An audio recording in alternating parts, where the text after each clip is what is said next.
Shame-free wellness is for you if you were taught that loving yourself was vain and selfish. You were taught to conform to others' expectations until you lost sight of yourself. You were taught to express yourself in ways that were socially acceptable rather than healthy. You were taught to silence your intuition. You were taught to chase external validation. You were taught to value your body's appearance more than you were taught to meet its needs. You were taught to pursue status driven connections instead of genuine acceptance and love. You were taught to abandon your soul's calling if it wasn't profitable. You were taught to shrink yourself. You were taught to avoid failure, even at the cost of your dreams. You were taught to pursue perfection. You were taught not to ask for help. It's time to unlearn all of that. This journey is for you if you sense something deeper within, if you're ready to take aligned, intentional action without hesitation, if you're prepared to push past doubt, naysayers, and overwhelm to live a fulfilling life. ADHD Rewired, episode 556. Since 2014, this has been the podcast for ADHD adults who have really good intentions and a slightly wandering attention. I'm Eric Tivers. I'm a licensed clinical social worker by training and a coach by design. I'm your host, and I'm ADHD. ADHD Rewired is more than just a podcast. You can learn about our coaching and accountability groups, our virtual co-working community, and more. All at ADHDrewired.com. We are wired for connection, and you are not alone. Learn more about our offerings, including our quarterly live Q&As. Get additional resources for every episode, including links to any resources we mention on today's show. You can support us on Patreon, sign up for our email newsletter, and more. All at ADHDrewired.com. And if this is your first time listening, welcome. Don't forget to hit subscribe or follow on your podcast app so you never miss an episode. We know that starting is the hardest part, so let's get started. Before we get into today's episode, I wanted to share something personal. My dad recently passed away. It's been a really hard few weeks, and then, as you might be able to hear in my voice right now, on top of that, I got sick last week. 30 years ago, when I was just 14, my dad had a brain aneurysm in his brainstem, which left him with many impairing disabilities. And maybe this is the result of him being a lifelong diehard Cubs fan, but my dad never gave up hope. After 30 years of fighting all kinds of life challenges, his body was finally done fighting. My dad taught me so much about resilience, as well as the importance of learning how to adapt to curveballs, life as a way of throwing at us. Now, it's been a lot to carry. And if you've listened to recent episodes, I also shared that 4 months prior, my grandmother passed away. And I wanted to share this with you here because this show has always been about being real, not just about ADHD, but about life too. And speaking of life, I also want to thank everyone who filled out the survey I mentioned on the last episode about we were trying to get a evening fall group going a couple weeks that Kristen Martz would be running. And I really do appreciate those of you who took the time to respond to that. With everything that's happened with losing my dad, with then getting sick last week, I decided that I need to put that idea on pause for now. And we're just going to stick with the original plan, which is that we're going to kick off our next fall coaching groups on October 23rd. So if you're thinking about joining us, if you've been thinking about joining us, September 25th at 1 p.m. Central, that's 11 a.m. Pacific, 2 Eastern. And you'll be rewarded for not waiting until the last minute with our special kickoff event discount. All right, more info at the break. And really, thank you for listening and for being a part of this community. It really, really means a lot to me right now. Thank you. Welcome back to another episode of ADHD Rewired. I am very happy to welcome back to the show Dr. Portia Preston. Portia is an author, speaker, and executive coach dedicated to helping overwhelmed individuals and organizations sustain impact.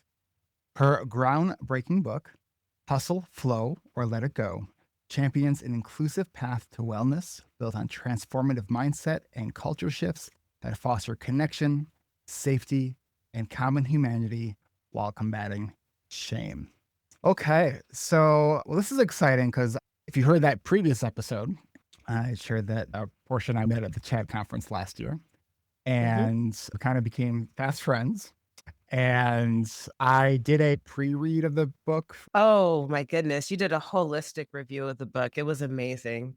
Doing that was actually amazing to be able Thank to you. get to know you and your story and what you were putting forward in this book. I think is such an important topic, Thank especially you. I've been talking a lot on the podcast over the last year or so about the impacts of burnout.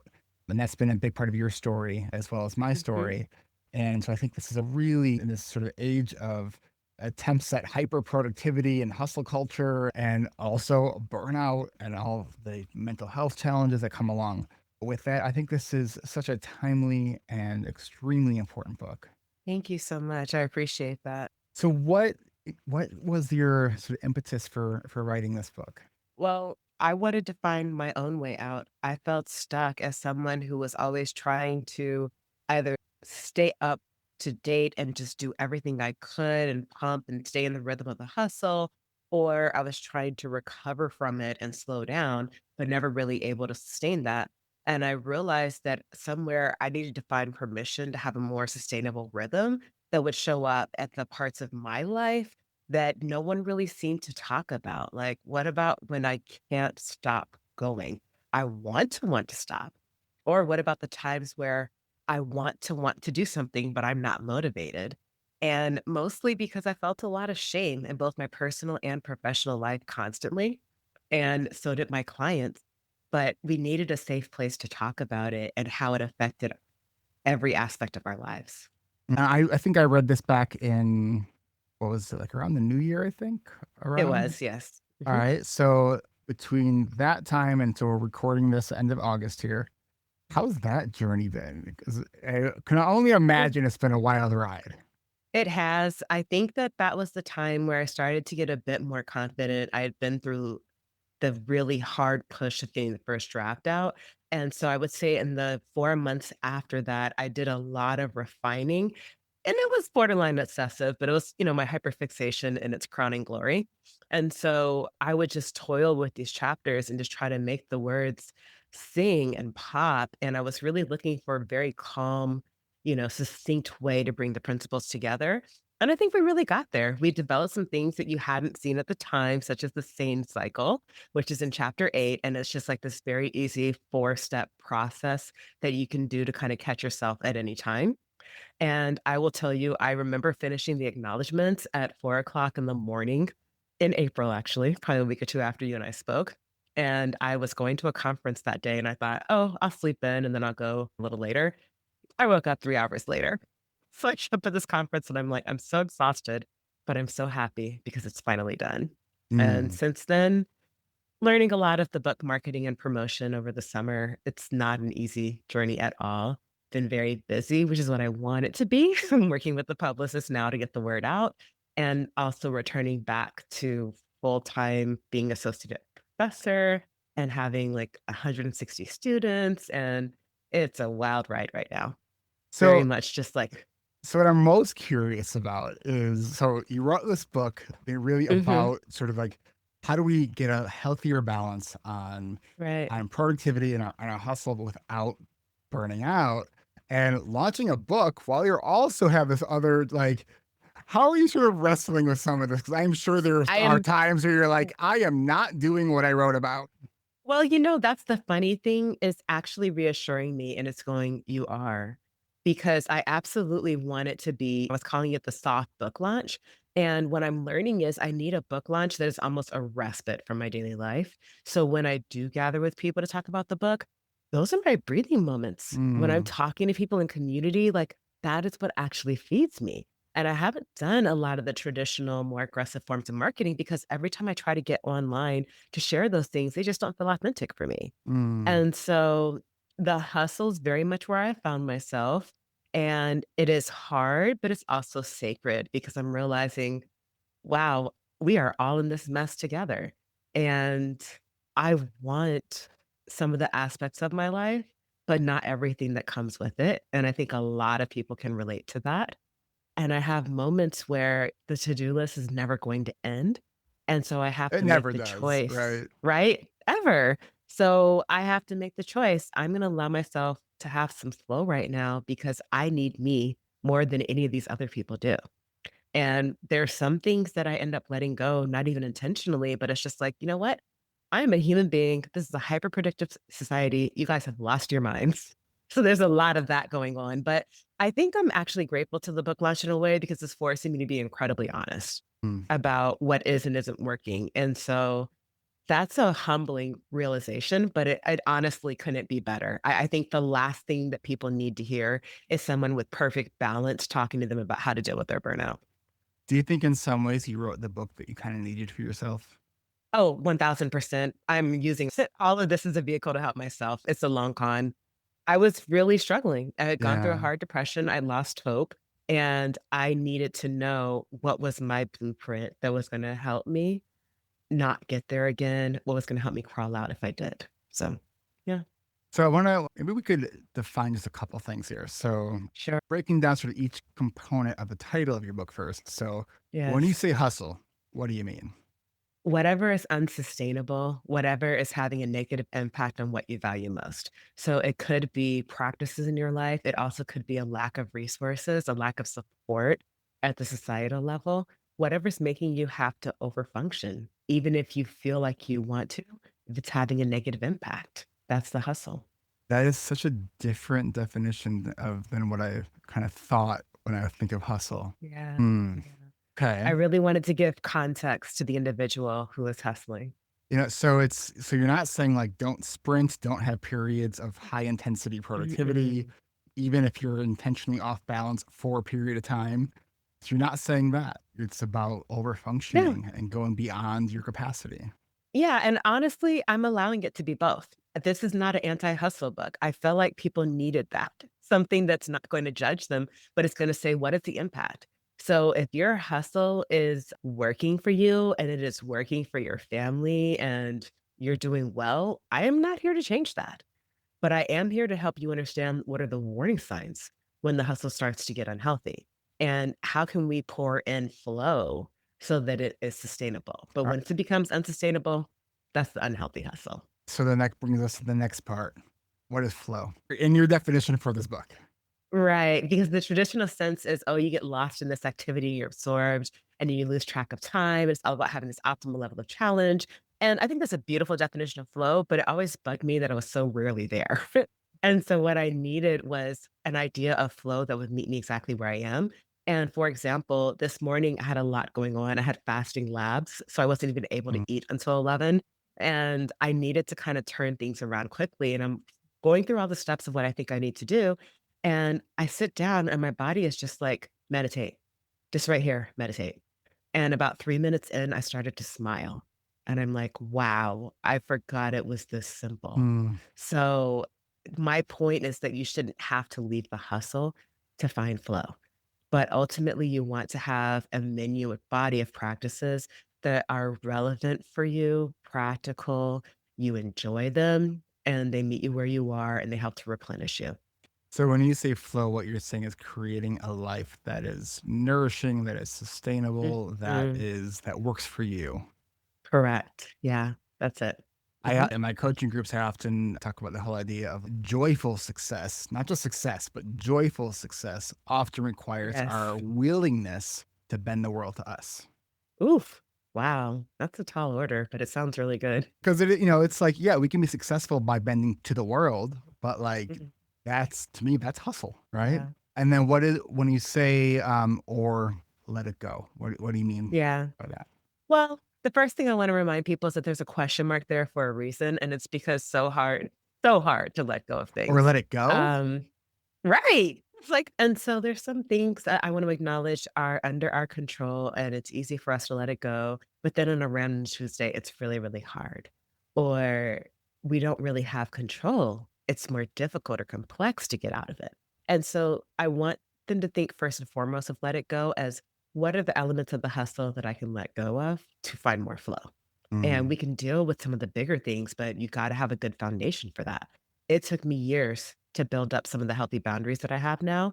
And every once in a while, they get tested just to remind me, hey, you've got to make sure you reinforce this.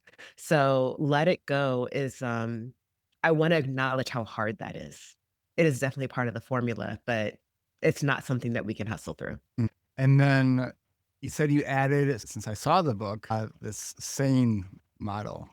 Yes. Spell that out for us. Sure. So this is in chapter 8. It's part of creating your blueprint for how you're going to apply this to your daily life. And the S stands for slow down and reflect. So you realize that you're kind of stuck, you're overwhelmed, you're feeling triggered, and you just slow down for a moment to just kind of take stock of where you are. And then the A, acknowledge your reality.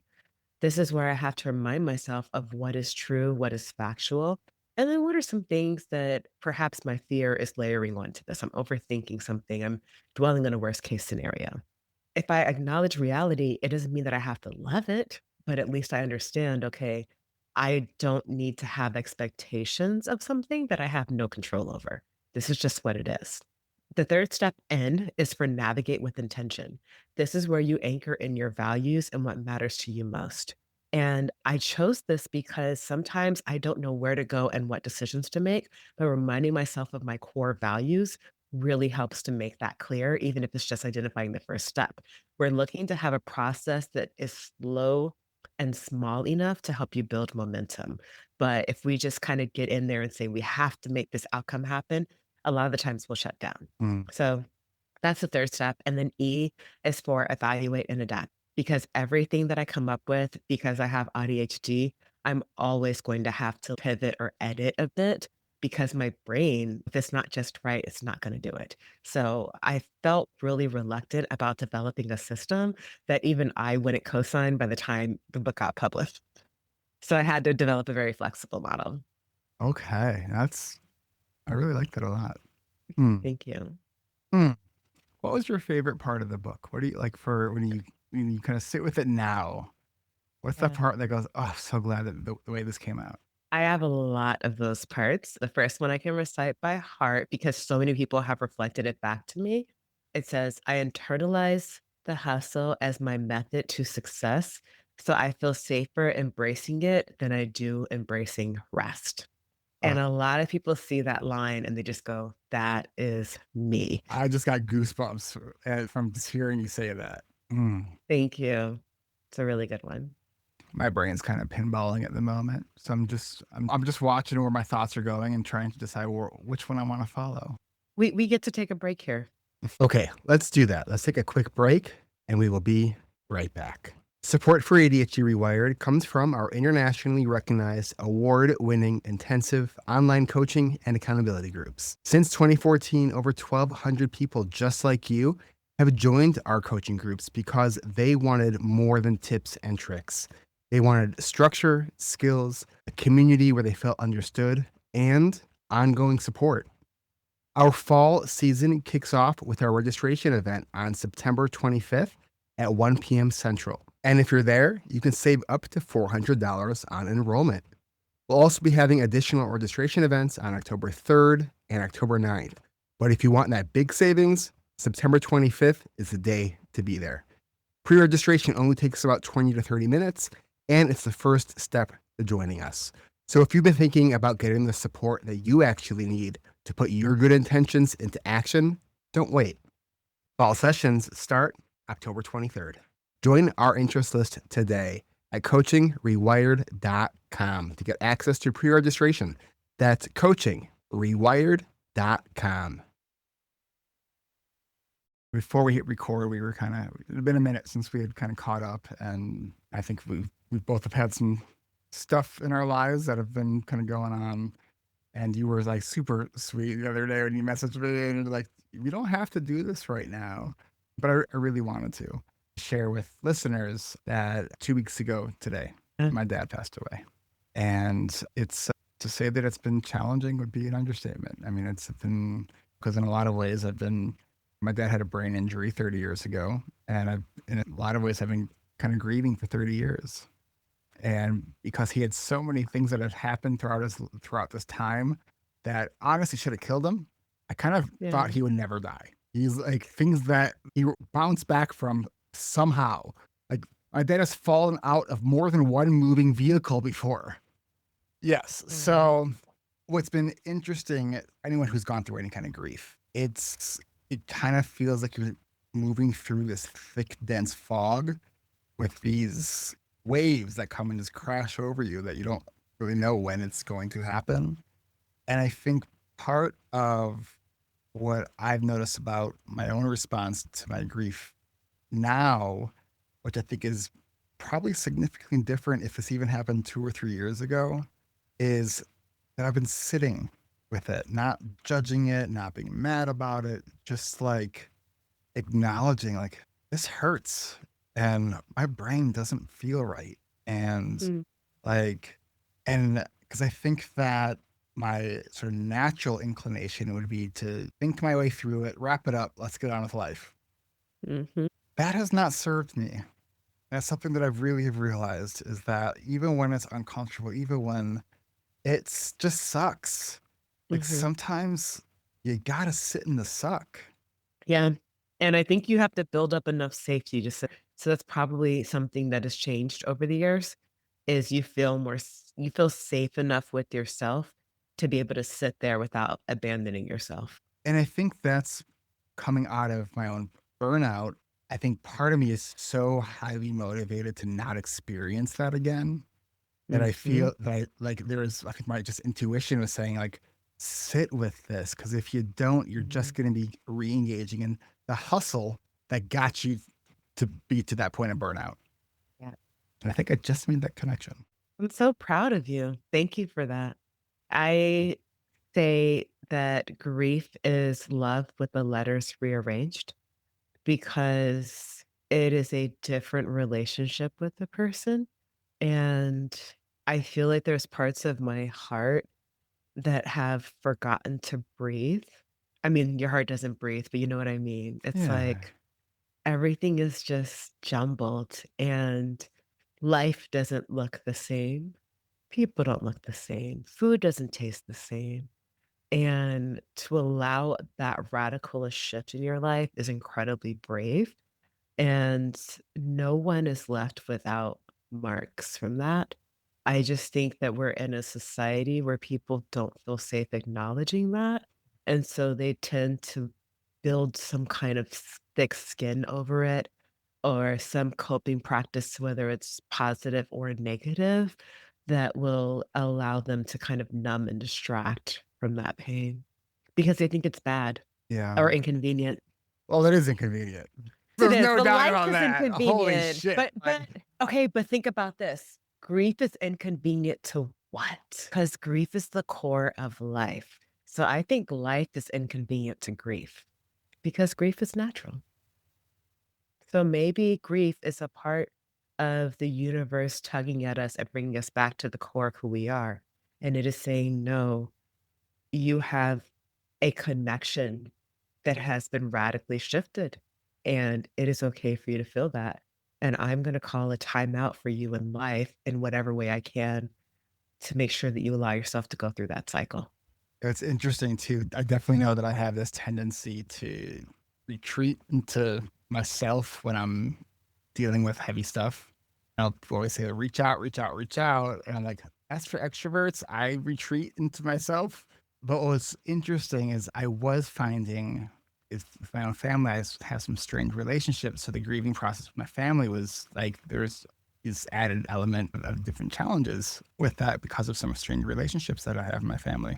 And I found myself so wanting to be with, I don't know if I wanting to be with my family or wanting to be with the idea of family. But then I started reaching out to some friends, including some friends that I don't talk to that often. And I had at my dad's service, I had one of my childhood friends came to the service and I hadn't seen him in probably 5, 6 years at least.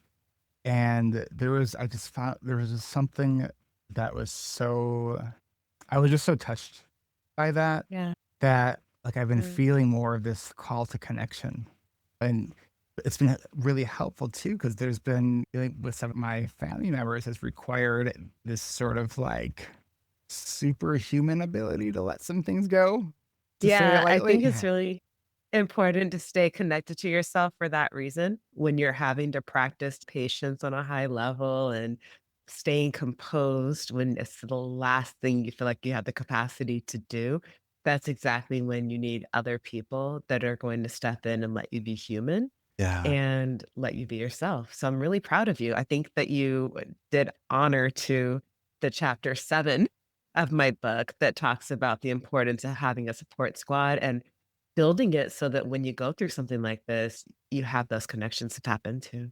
Let's talk a little bit about the support squad because I think that is such an important idea, especially for neurodivergent people who you Yeah. don't have to explain yourself to. The group chat that we have, where we kind of forget about it for a few weeks, and then we kind of jump back in. It's like there's no Yes. shame there at all. It's receptive, loving, supportive. Yeah. Talk about that in the book. Sure. So the support squad, is obviously just reinforcing this idea that there's a big difference between solitude and isolation. And solitude is okay, solitude is healthy, but isolation can be very harmful. And so, no matter who you are, even if you're like the introvertiest of introverts, it's the idea of building the squad that you need. So maybe it's just one or two people for you.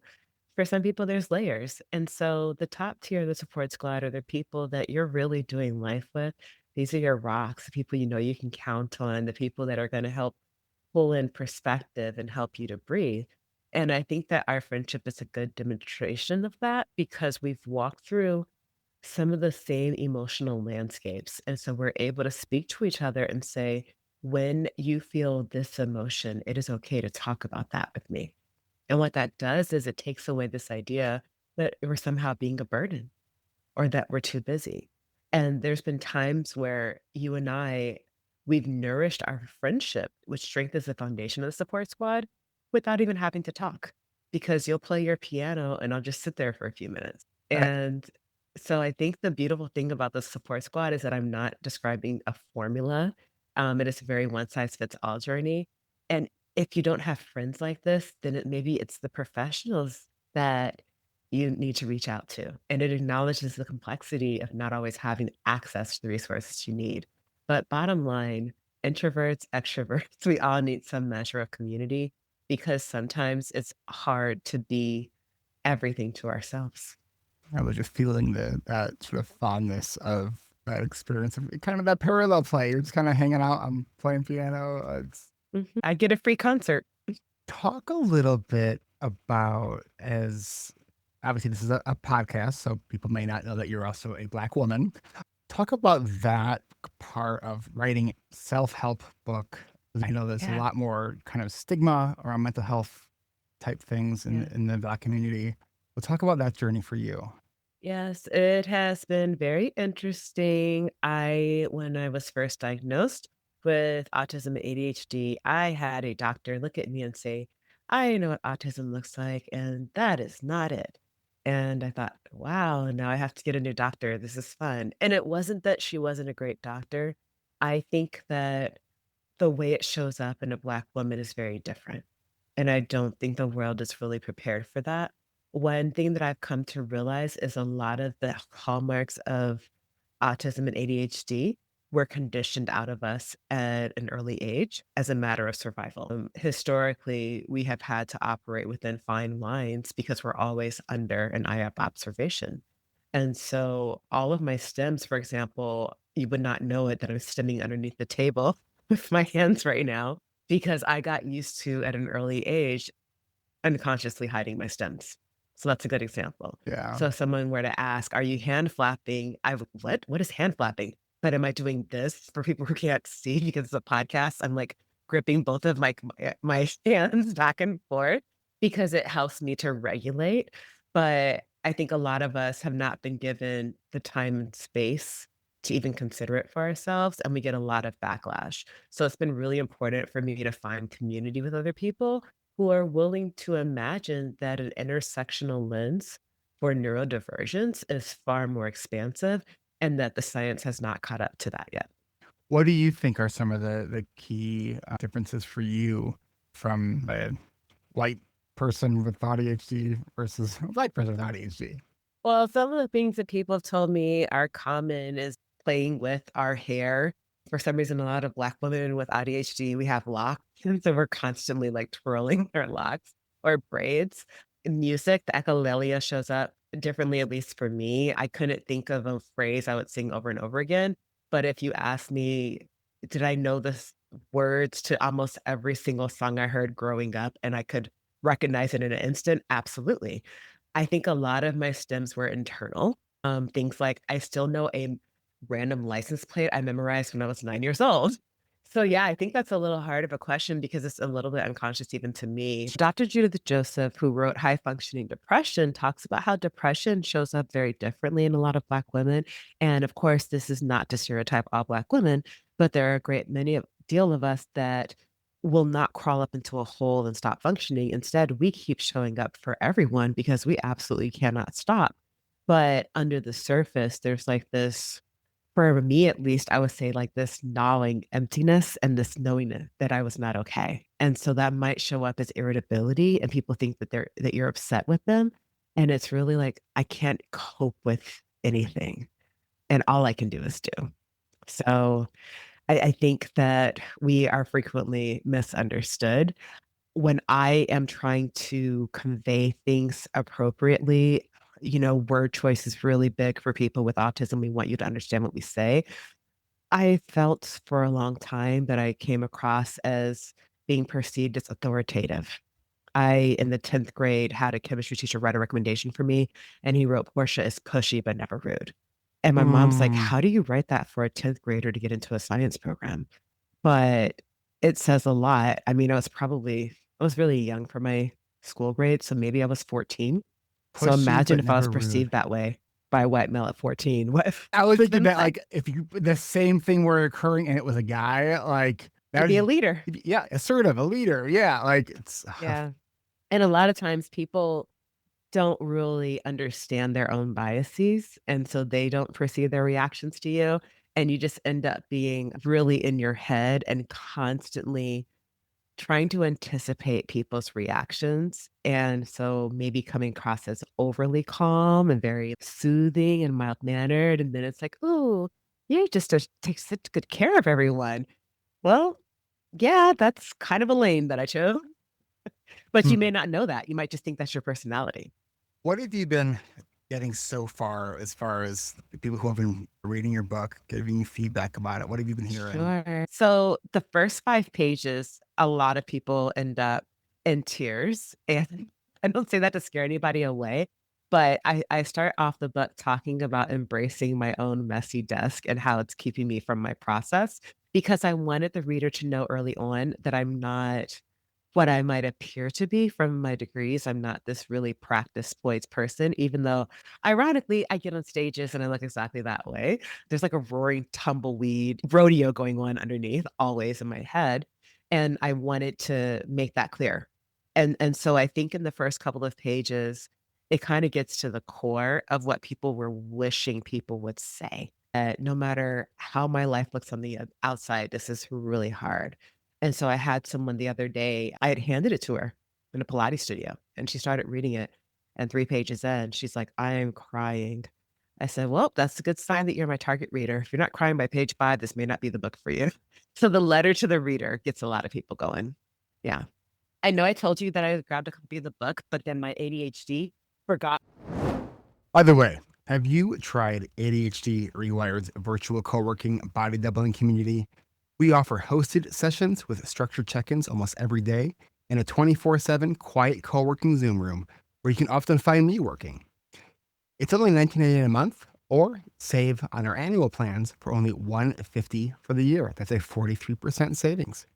Come co-work and body double with us. Try it risk-free at adultstudyhall.com. That's adultstudyhall.com. And we are back. Instead of reading the intro, you're going to be reading what part of it? The Shame Free Wellness Manifesto on page 15. Okay. Shame free wellness is for you if you were taught that loving yourself was vain and selfish. You were taught to conform to others' expectations until you lost sight of yourself. You were taught to express yourself in ways that were socially acceptable rather than healthy. You were taught to silence your intuition. You were taught to chase external validation. You were taught to value your body's appearance more than you were taught to meet its needs. You were taught to pursue status driven connections instead of genuine acceptance and love. You were taught to abandon your soul's calling if it wasn't profitable. You were taught to shrink yourself. You were taught to avoid failure, even at the cost of your dreams. You were taught to pursue perfection. You were taught not to ask for help. It's time to unlearn all of that. This journey is for you if you sense something deeper within, if you're ready to take aligned, intentional action without hesitation, if you're prepared to push past doubt, naysayers, and overwhelm to live a fulfilling life. Yeah, that resonates. It's what I needed for me today. Oh, there's so May I much sh- there. may I share something impromptu? Yeah. I just want people to know how incredibly hard this journey was for someone who now understands the cognitive processing difficulties that I have. There were so many days where I wanted to say those words and they would not come out in order. They did not sound that beautiful. And there were years of agony where I needed a lot of assistance to make the book that I have today. And I want to acknowledge that because my life is still not easy. And Eric is having a mountain of grace for me today. I feel like a hot mess. I have a lot on my plate right now. And I know that I'm coming across as none of that. So I just want my readers to know and take my mask off and say, me too, babe. Me too. I'm with you there, like big time. What was that analogy? I think you said it was before we hit record about Oh, the the rock pillow? bottom. Yeah. Yeah. Yeah, it's like, I just realized there's times in life where I'm gonna end up at rock bottom, so I've learned to bring a pillow, and that is having a friend and a soft place to land because sometimes we just need to rest here before we continue the climb out. So important. It's so like, and especially with just everything that's happening in the world, I feel this like Mhm. call to rest. It feels urgent. It feels almost like Yeah. an emergency, Yeah, because I just and feel we're all just barely hanging on, if we even are hanging on. yeah, I think barely is probably where most of us are, and I want to acknowledge that part of what I've hated about content creation is this expectation that, like, you look right into the camera, and I've been trying to do that this entire time, and I was really proud of myself, and now I'm exhausted doing it, and I'm like, "Wait a minute, you're literally on a podcast talking about autism and ADHD, and if you're not free not to make eye contact here, where are you?" Well, it's funny when you're talking about black women will fidget with their stem with their Yeah, dreads, yeah, you do and I'm your sitting here twisting hair and beard the entire time. It was, a week or so ago when my sisters and I were visiting my dad. My yeah. sister Julie goes, "Could you even stop twisting your beard if you tried?" And I was like, Mm-mm. "Not for long." Do you also roll your tongue? Um, no, but I pushed my tongue up against the roof of my mouth. Yeah, I count that. I Okay. count that. It's literally a stem. Oh, and I also do this thing with, I don't know what to call it, where my tongue hits like a speed bump in the bottom out and just, oh man, I didn't even realize. It's funny when you have these moments. I've always done that and I never even realized Yeah, it. I did that for my own pleasure. I totally wanted to surprise you with another stem you didn't know about, so sorry. Oh man. Yeah, but, being someone who lives their whole lives not realizing they're autistic, I know we talked about this in the last episode. Yeah.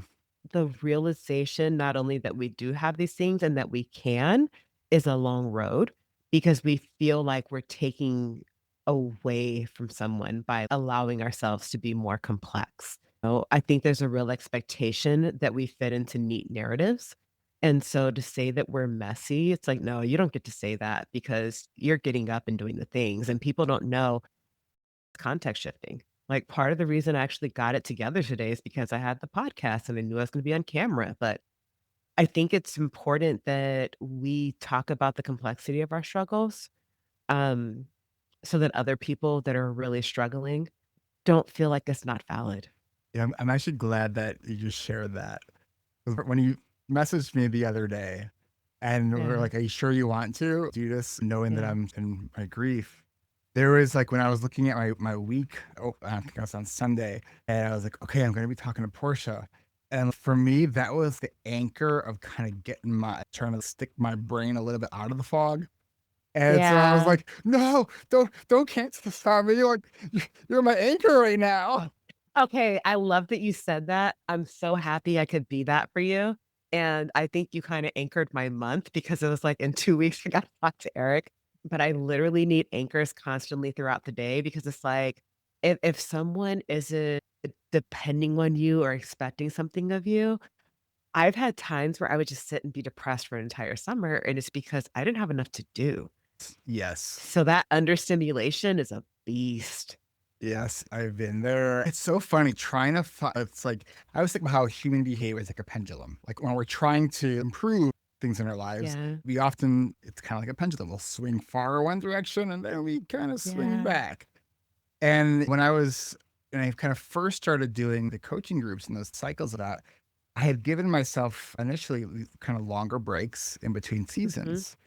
yeah. And then after a bunch of seasons where I had maybe a 5 or 6 week break in between a 10-week group, I would have at least 2 weeks where I was literally like laying on the floor of my office, like not getting anything done and not knowing what to do Yeah. with myself and staying super late for no particular reason. Like, Yeah, because you can't move. You yeah. literally cannot move. Okay, so let's talk about places. I call it context shifting, okay? Okay. So, I used to go to the gym and I would do the workout, and then I would sit in the car at the gym, or I'd drive home from the gym, but I couldn't get out of the gym and go into the house and shower, or I'd go into the house, but I couldn't shower. My favorite these days is just to sit at the wall and just be like, "Yeah, I know I'm supposed to do this right now, but I can't because I'm supposed to," and that triggers my oppositional defiance. That has been one of my lifelong things. Oh my gosh. I mean, this Uh, last week, I was like literally out of food. I was like, all right, this is the third night in a row where I literally had toast for dinner. Like, I need actual food. So I went to Costco. I had to talk myself into every aisle I went down. mhm, I was just mhm. like, okay, I can just do one more aisle. Yeah, And it was just yeah. hard. But that context shifting wasn't even just going to the store and getting out of the house because I hadn't like left the No, house for several days. It was yeah. like literally context shifting aisle to aisle Yeah. was hard. Well, I wanna shout out Dr. Raquel Martin on Instagram because she did a video. I saw it today, and it's, like, one of the best videos I've ever seen because it was talking about the difference between discipline and capacity. And I think a lot of the times we are at super low capacity, and so we try to push through by demanding of ourselves. And that's what I mean. That's that moment where I realized this is not actually our fault. We're comparing ourselves to other people that have a lot of energy, or we're comparing ourselves to earlier versions of ourselves that had a lot of energy. And I know my husband, God bless him, because he has a will to like see me well and not starving, you know? And so this has been a tough week for him because I don't seem to have those shapes. Like I started feeling sick the night of the interview and I was like, oh, this is not going to be fun because I know what that looks Are like you for talking about me. the interview you did on your local Fox News channel? Thank you for that shout out. Yes, I had my first live TV news segment, and it was absolutely amazing, and yet, by the time we were having dinner that night, I was ordering hot lemon water, and that's how my husband always knows, "Okay, she's about to go for an energy dip." And it's also the first week of classes. So Oh, yesterday, I had to go in and teach my students, and I'm just like, "How do I help them see that they are my priority when I am barely hanging on?" Right?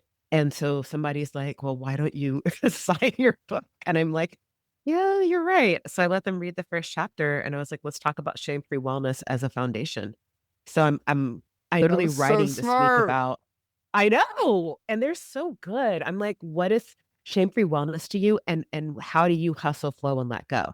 And I'm very confident that a lot of them, without even doing the reading, are developing these really boss answers. And it's so cool because I'm really at this point in my career passionate about finding the buttons that unlock my students being themselves, not the perfectionist creativity they think they have to do well in a class, but like the, "Oh my god, I can actually be me here," you know? And that seems to be happening. I love that you did that. It actually reminds me of what I was sharing with you before we hit record about I was talking with my admin about being kind of so in my coaching groups we have coming up a session where we talk about our legacy and where we Yeah. really get clear about our mortality and things we want to be Mhm. doing so we're living a more intentional life. And I was thinking about this, I was taking a break from the Shiva, which is like the Jewish wake. Yes. Wait. Can you explain that for a moment? Because I think it's really beautiful, and I know a lot of people won't know what that is, The if that's Shiva, okay with you. Mhm, it's the Jewish traditional mourning period after you lose a loved one. It sometimes goes for up to a week. I think there's mhm, other customs, like some people would cover their mirrors for a year. What my family, we're not very religious. So it was 2 days. So I was taking a break and there was a lot of people in the house. So I was getting way overstimulated because we're in a small mhm, space, lots of conversations, and my brain doesn't mhm, filter any of it. So I can't. And so I went for a mhm. walk. And then I had this realization that this session was coming up. And at first I was terrified. So how am I going to show up for my members? I don't know how I'm going to do this session when this is so, I feel like I was crying every hour. Oh my God, I'm falling apart here.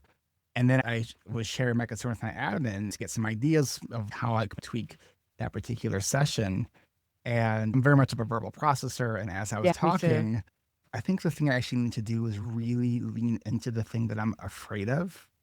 Yeah. And I think by doing so is going to potentially be a profoundly powerful and meaningful, impactful Mhm. session for my members. Knowing that I can do that. That's something that I can do. And in a sense, it's taking something that's lost and sad and turning it into a gift and into light. That feels good. I'm so proud of you. It was courageous of you to do that. The last thing that we wanna do is lean into what is hard, but I think you leaned into what you knew deep down inside was true, and I think there's something beautiful about the space that we're creating when we come on for these conversations. We've done some coaching offline, and I think we're getting to a point now where we're able to coach each other online in the presence of other people, and I think Yeah. that's really nice, but I just wanna celebrate that we're just being right now. We don't have some super huge agenda to take over the world. We're not gonna call people into a big community. There's no agenda. We're just 2 hearts showing up, trying to find our way in the world, and I think that this world needs more of that right now. Yeah. And just, it's messy and beautiful at the same time, Yeah, right? Like yeah, and I love what you did with your students too. I mean, I think that's, I'm regularly telling my group members, I'm like, I just want to make sure you don't think that I have all my shit together because I don't. Right? It's like there are yeah, like it's the stuff that we're working on. Like this is why we talk so much about resilience and yeah, like it's not about being consistent. I think when we're being consistent, we are in the engaging in hustle, trying to be like ultra yeah, consistent, right? Because yeah, like it's true. you know, That's where a lot of the shame in my wellness comes from because it's like, "Oh, well, you haven't done this in the past 2 hours. What's wrong with you?" And it's like, "How did you get so mean? Who hurt you?" oh Um, man, it's hard, and you can know all the tools, but that doesn't mean that you're actually able to embody it in the way that works for you, because if you do, it's gonna look different from everybody else, and that has to be okay. I think when we try to show up in our lives in ways that are performative for the sake of Yeah. others, all we end up doing is hurting ourselves and those around us. You're so right. You wanna come teach my class for me? Like, you can do this. I've kind of had a dream of being a college professor just because Eh, I just think that sounds so cool. Professor Turs. No, honestly, I can help make your dream come true. I would totally be happy to have a little segment for my students, and you can still share it with the community, but it would be really cool for them. That would be fun. Yay. Mm. I think this might be a good place to wrap it up. Where could people find your book and if there's any other kind of channels or anything you want people to find yet? Go ahead. Okay, so Hustle Flow or Let It Go, a guide to shame-free wellness that honors your reality and gives you life. It is available at all major retailers. You can also go to PortiaPreston, that's PortiaPreston.com.